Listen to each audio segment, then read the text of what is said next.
It's finally spring. We're ready to get ready for Passover, leaving Purim, and now we're going into Passover. Passover is the first month in the Hebrew calendar as this celebrates the Exodus. HaChodesh Hazeh Lachem Rosh Chadashim. This month is a new month.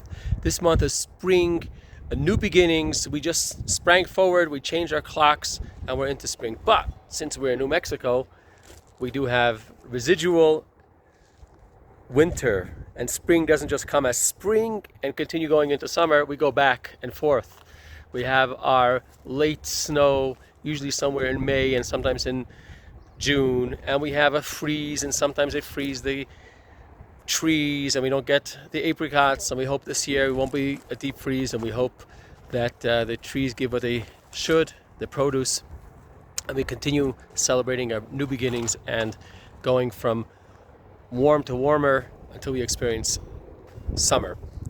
And I was thinking about that. What's the message for us? Obviously, we're getting close to Passover, and we're thinking about the Exodus and the freedom. And as the Jews, as we experienced 3,000 years ago, 3,335 years ago, we became free in 1 second. But freedom doesn't always come in one transformation, in one moment. Sometimes we go forth, we spring forward, and we're ready to have new beginnings, and we make a commitment to be better, to do good things. And then we're all enthusiastic, and we start, and then a few days later we have a setback. And we feel bad, and we said, our commitment, our freedom, our new beginnings haven't really turned into new beginnings because we can't really commit, and we can't really hold our commitments. And we get frustrated, and we get down, and then we give up sometimes. Sometimes you go to the gym, 1 day, 2 days, and it's going so well, we buy a membership, and then we stop going. And we commit sometimes to study Torah, and we start doing it for a few days, and then it's going well, and we're so excited, and unfortunately we don't continue, and so on in life.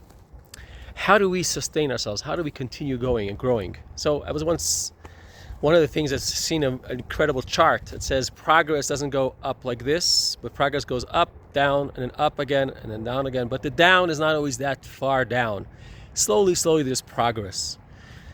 Underlying, we keep growing as long as we're committed to it. And when the Jews left Egypt, we were told to eat matzah. And matzah is a food of freedom, but if you look at it, it's also called the food of the poor man's food. Lechem oni. It has only water and flour with no salt, no taste. And the message is that Judaism is about commitment. We commit, we know we do the right things, then we also come to enjoy it. But if the enjoyment and enthusiasm wanes and we fall back, we could always fall back on commitment, on Kabbalat Ol. We have the matzah as the beginning.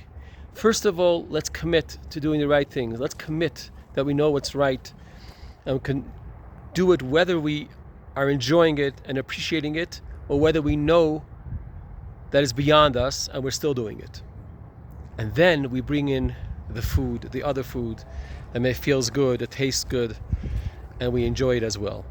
May we all experience true freedom, may we have an amazing spring, and be sure to make your reservations for Passover. The first Seder is April 5th, and the second Seder, of course, is April 6th, and it's an 8-day celebration of our freedom. Shabbat Shalom.